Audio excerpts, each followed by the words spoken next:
कोलू के चक्कर से पूछो उसके पैरों के छाले, जिसने आजादी के सपने काल कोठरी में पाले, जिसने 13 साल खपाए अपने काला पानी पर, सारे तीरथ न्यौछावर उसकी पावन कुर्बानी पर। मैं उस राष्ट्र पुरुष पर कविता सुनाना चाहता हूं जिसे दुर्भाग्य से इस देश की राजनीति राष्ट्र पुरुष मानने के लिए तैयार नहीं है। मैं बहुत दुख के साथ कहता हूं आपको, इतनी मूर्तियां लगी इस देश के अंदर कि उसके नाम पर चौराहा, उसके नाम पर यूनिवर्सिटी, क्या सावरकर के नाम पर एक भी मूर्ति के लिए पैसा इस देश की राजनीति को नहीं मिला? उसको भी गालियां इस देश के आजाद भारत में केंद्रीय मिनिस्टर के द्वारा दी गई कि वो तो देशद्रोही थे, वो तो सांप्रदायिक थे। कोलू में जिसने 13 साल खपाए हों जुड़ते हुए काला पानी पर, मैं बहुत फिर वीडियो रिकॉर्डिंग के सामने बोल रहा हूं, कोई एक भी व्यक्ति कह दे कि तुम गलत बोल रहे हो, मैं इस कविता को आज से बोलना बंद कर दूंगा। पूरी आजादी का इतिहास पढ़ लेना, जिस क्रांतिकारी ने अपने जवानी के 23 साल जेल के पीछे से बिताए हों, गांधी जी भी शामिल हैं उसमें, गांधी जी ने भी नहीं बिताए, वो केवल और केवल वीर सावरकर होते हैं। और कोई दूसरा क्रांति का इतिहास नहीं है किसी के हिस्से में। उसे इस देश के मुल्क की राजनीति ने कहा कि वो तो देशद्रोही थे। सावरकर ने सपने में भी नहीं सोचा होगा कि आजाद भारत में ऐसा होगा। वक्त गुलशन पे पड़ा तो लहू उसने दिया, बाहर आई तो कहते हैं तेरा काम नहीं। मैंने क्यों कही ये कहानी सारी आपको? यदि आजाद भारत से पहले सावरकर की पीठ पर कोड़े पड़ते थे कोलू को चलाते हुए तो उस देश को कोई हैरत नहीं थी। उसने 13 साल बिताए किसी काल कोठरी में, कोई हैरत नहीं थी। मैं क्यों कह रहा हूं इस कहानी को? आजाद हिंदुस्तान में घटना घटित हुई है ये। एक लघु कथा सुनना, कविता से अच्छी बात कहता हूं, भोर के समय शायद अच्छी बात हो। एक बार सोने और लोहे की बातचीत हुई। सोने ने लोहे से कहा, रे लोहे तू लुहार के घर पिटता है, मैं सुनार के घर पिटता हूं, लेकिन लोहे तू चिल्लाता बहुत है, चीखता बहुत है, आवाज बहुत करता है, मैं तो सुनार के घर नहीं चीखता। लोहे का जवाब सुनना और मेरी पीड़ा समझना, जो हर देशभक्त की पीड़ा है। लोहे ने कहा, रे सोने तू जिस हथौड़ी से पिटता है ना वो लोहे की होती है, रिश्ते में तेरी कुछ नहीं लगती, लेकिन जिस हथौड़ी से मैं पिटता हूं वो लोहे की होती है, मैं लोहा होता हूं। जब अपना अपने को पीटता है ना, रे चीख तो निकलती है मेरे भाई, आवाज तो निकलती है। जब आजाद भारत के लोगों ने सावरकर पर उंगलियां उठाई तो विनीत चौहान को एक कविता लिखनी पड़ी। मैं सेल्यूलर जेल गया था अभी पिछले सप्ताह। मेरे सब मित्र जानते हैं मैं स्वभाव से आर्य समाजी हूं। मैंने कभी मंदिर नहीं गया आज तक, जीवन में कभी नहीं गया। मैं पहली बार उस कोठरी में दंडवत प्रणाम किया तो मेरी पत्नी ने कहा कि क्या आर्य समाजी पना दूर हो गया? मैंने कहा ऐसा नहीं है। 2 लाइन मैंने कही, वो आपको सौंपता हूं। यहां क्रांति का सौदागर हर कूचा कूचा है, यहां बगावत का दर्जा पूजा से ऊंचा है। इसलिए मैंने इस कोठरी को प्रणाम किया है। मुझे मंदिर से ज्यादा बड़ी लगी वो मूर्ति। मैंने वो फांसी घर देखा, मैंने वो कोलू देखा, मैंने वो कोठरी देखी जहां सावरकर ने 13 साल बिताए। एक कविता कहता हूं जो मेरे बगावत की कविता, आज की पूजा की कविता है। मैं अपनी बात शुरू करता हूं कि कब तक दांतों को पीसेंगे, कब तक मुट्ठी भींचेंगे, साथ देना मेरा, तो शायद मैं इस महाराष्ट्र के बेटे नहीं, हिंदुस्तान के बेटे को मैं अपनी बड़ी बात पहुंचा सकूं। इन फिजाओं में कहीं सावरकर हों तो सबसे छोटा बेटा स्कूल का एक कविता कहता है, उस केंद्रीय मिनिस्टर मणिशंकर अय्यर को भी कहता है कि कब तक दांतों को पीसेंगे, कब तक मुट्ठी भींचेंगे, कब तक हम आंखों के पानी से पीड़ा को सींचेंगे। रोज यहां गाली मिलती है देशभक्त परवानों को, आजादी के योद्धाओं को, भारत के दीवानों को, जिनके ओछे कत्थे वो ही अंबर के मेहमान बने, जिनके ओछे कत्थे वो ही अंबर के मेहमान बने, जो अंधियारों के चारण थे सूरज के प्रतिमान बने। इन लोगों ने भारत का बलिदानी पन्ना फूंक दिया। अब आपके हाथ उठे जो मैं कहना चाहता हूं आक्रोश में, कि इन लोगों ने भारत का बलिदानी पन्ना फूंक दिया, इन लोगों ने भारत का बलिदानी पन्ना फूंक दिया। सावरकर का नाम हटाकर देशभक्ति पर थूक दिया, सावरकर का नाम हटाकर देशभक्ति पर थूक दिया, सावरकर का नाम हटाकर देशभक्ति पर थूक दिया। ये मणिशंकर अय्यर बताएंगे कि सावरकर कौन थे, जिनकी अग्रज पीढ़ियां चाइना के युद्ध के समय चंदे की रसीद काटते पकड़ ली गई थी।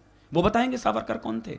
मैं एक चित्र बताता हूं सावरकर क्या करते थे, कि जो चीनी, इनका कुंडली वांचता हूं, किन लोगों ने प्रश्न उठाए सावरकर पर, कि जो चीनी हमले के दिन भी गद्दारी के गायक थे, ये इतिहास में दर्ज है जो मैं बोल रहा हूं, कि जो चीनी हमले के दिन भी गद्दारी के गायक थे, माओ के बिल्ले लटकाने वाले जो खलनायक थे, जिनके अपराधों की गणना किए जमाने बैठे हैं, जिनके अपराधों की गणना किए जमाने बैठे हैं, वो सावरकर के छालों का मोल लगाने बैठे हैं, वो सावरकर के छालों का मोल लगाने बैठे हैं। ये क्या जाने सावरकर या अंडमान के पानी को, जो गाली देते रहते हैं झांसी वाली रानी को। कुछ दिन इन सब को भी भेजो अंडमान का ला पानी, कुछ दिन इन सब को भी भेजो अंडमान का ला पानी।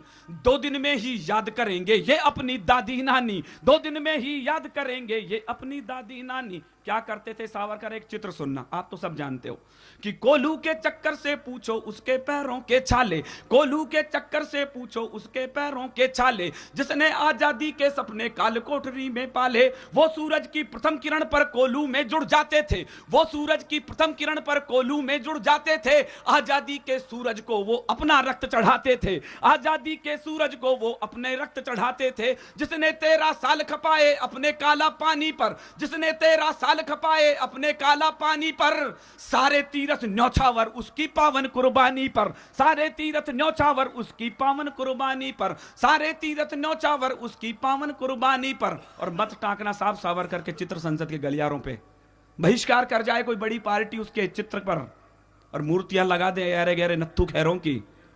मैं 1 अरब देशों के देशभक्तों की तरफ से सावरकर का चित्र संसद से बड़ी जगह टांगने जा रहा हूं। विरोध हुआ था संसद के गलियारों में। महाराष्ट्र के बेटो और राजस्थान का बेटा एक बात कहना चाहता है, आपको लगे मैंने सावरकर का चित्र ठीक जगह टांग दिया है तो एक एक श्रोता भोर के किरण के समय हाथ खड़े करके तालियां बजाकर दिल्ली को बता दे, हम आयतन में कम हो सकते हैं लेकिन घनत्व में ज्यादा है।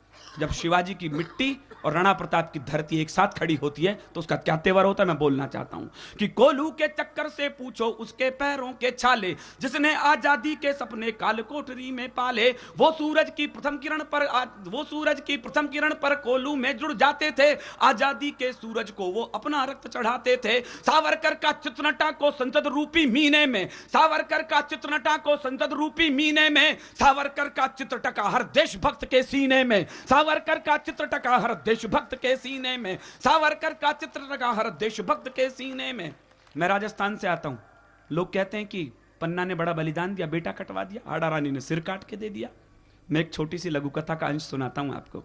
किसी मां के 3 बेटे थे, तीनों आजादी के लिए आजन्म कारावास की सजा भोगते थे। 2 बेटों को काले पानी की सजा थी, एक बेटे को दोहरे आजन्म कारावास की सजा थी। आप जानना चाहते हैं, वो वीर सावरकर की मां थी। तीनों बेटे जिसके आजादी के लिए।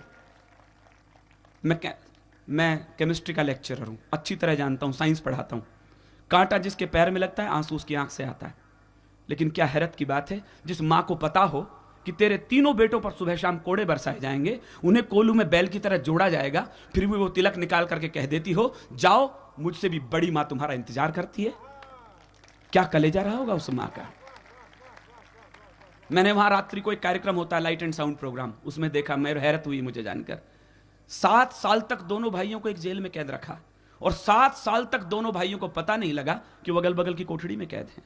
वो तो एक दिन जब सावरकर बंधु अपना तेल नारियल का निकाल कर जमा करा रहे थे तो अचानक उन्होंने पीछे मुड़कर देखा गणेश राव जैसे कौन खड़े हैं। कहना, बड़े भैया तुम यहां कैसे? कहना, छोटे मैं 7 साल से तेरे पास की कोठड़ी में कैद हूं, बस मिलना आज हो रहा है। दोनों भाइयों को बेड़ियां लगी हैं, हथकड़ियां लगी हैं, दोनों को जेलर ने पकड़ रखा है।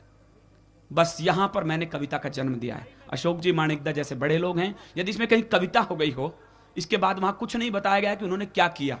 मैंने कल्पना की जब दोनों भाई 7 साल बाद मिले होंगे तो क्या किया होगा उन्होंने। कल्पना पर ध्यान चाहता हूं आप सभी का कि जिस मां ने 2 बेटों को भेजा हो काला पानी, उसने गाथा दोहरा दी है पन्ना की राजस्थानी। 2 भाई के बीच काल ने खींची थी काली रेखा, 7 बरस के बाद एक ने दूजे का चेहरा देखा। मिलने को दोनों की बाहें उस पल अकुलाई होंगी, मिलने को दोनों की बाहें उस पल अकुलाई होंगी। दोनों ने बचपन की यादें क्षण भर दोहराई होंगी, मन ही मन दोनों ने शायद बातें बहुत करी होंगी। दोनों की आंखों से गंगा यमुना साथ झरी होंगी। मिलते वक्त जेल पहरी के पहरे बड़े लगे होंगे, मिलते वक्त जेल पहरी के पहरे बड़े लगे होंगे। पहली बार उन्हें बेड़ी के बंधन कड़े लगे होंगे, पहली बार उन्हें बेड़ी के बंधन कड़े लगे होंगे, पहली बार उन्हें बेड़ी के बंधन कड़े लगे होंगे। लेकिन जिस दिन यह बेहूदी घटना यहां घटी होगी, लेकिन जिस दिन यह बेहूदी घटना यहां घटी होगी, स्वर्गलोक में उस दिन उनकी रातें नहीं कटी होंगी, स्वर्गलोक में उस दिन उनकी रातें नहीं कटी होंगी। मैंने कोशिश करी है कि वो काल कोठरी, वो लौह सलाखें, वो फांसी का तख्ता, यदि इस बदतमीजी पर कुछ बोल पाता तो क्या बोलता कि सेल्यूलर की काल कोठरी सहसा जाग गई होगी, सेल्यूलर की काल कोठरी सहसा जाग गई होगी, सागर की उत्ताल तरंगे भीषण आग हुई होंगी, फांसी के तख्ते पर लटकी रस्सी चिल्लाई होगी, फांसी के तख्ते पर लटकी रस्सी चिल्लाई होगी, काल कोठरी वाली लौह सलाखें गरमाई होंगी, सावरकर की आंखों से तब खारा जल छलका होगा, सावरकर की आंखों से तब खारा जल छलका होगा। कोलू से उस वक्त तेल की जगह लहू टपका होगा, कोलू से उस वक्त तेल की जगह लहू टपका होगा। लेकिन कायर राजनीति ने वो लोहू भी चाट लिया, लेकिन कायर राजनीति ने वो लोहू भी चाट लिया। वोटों की खातिर संसद ने युग पुरुषों को बांट दिया, योगों की खातिर संसद ने युग पुरुषों को बांट दिया। 3 उदाहरण देता हूं। गणतंत्र दिवस मना ले देश, लेकिन याद ये भी कर ले कि इस देश ने यह भी बदतमीजी करी है शहीदों के साथ कि हमने मोल नहीं पहचाना राजगुरु की फांसी का। मैं कविता को विराम करता हूं अंतिम 2 लाइनों में कि हमने मोल नहीं पहचाना राजगुरु की फांसी का, हमने कर्जा नहीं चुकाया अब तक रानी झांसी का। बिस्मिल जी की बहन मर गई झूठे कप धोते धोते, बिस्मिल जी की बहन मर गई झूठे कप धोते धोते, और यहां दुर्गा भाभी ने दिन काटे रोते रोते, और यहां दुर्गा भाभी ने दिन काटे रोते रोते। अंतिम पंक्ति याद रखना, आज की 26 जनवरी याद रखना। विनीत चौहान ने घोषणा करके जाता है, यदि यही बदतमीजी राजनीतिक गलवारियों से होती रही, एक दिन ये आएगा 1 साल के बाद जो विनीत चौहान आज चैलेंज करके जा रहा है। कोई इसे मेरी बगावत समझ ले या मेरी भविष्यवाणी समझ ले। अंतिम 2 लाइन पढ़ता हूं, और आपको लगे आप ये चाहते हो गुस्से के अंदर कि ये बदतमीजियां रुकें, तो आकाश भर तालियों से आज के इस भव्य कविश्रम का विराम देना। मैं अंतिम पंक्ति पढ़ता हूं। उस नेता से भी कहना चाहता हूं, तमाम देशभक्तों की तरफ से, कि अब भी समय बहुत बाकी है भूलों पर पछताने का। मैं पूरे गुस्से से पढ़ता हूं, पूरे गुस्से में आपकी प्रतिक्रिया चाहता हूं कि अब भी समय बहुत बाकी है भूलों पर पछताने का, भारत माता के मंदिर में अपने शीश झुकाने का, भारत माता के मंदिर में अपने शीश झुकाने का, वरना वो दिन दूर नहीं मौसम फागी हो जाएगा, वरना वो दिन दूर नहीं मौसम फागी हो जाएगा। किसी दीवाने देशभक्त का दिलबागी हो जाएगा, किसी दीवाने देशभक्त का दिलबागी हो जाएगा।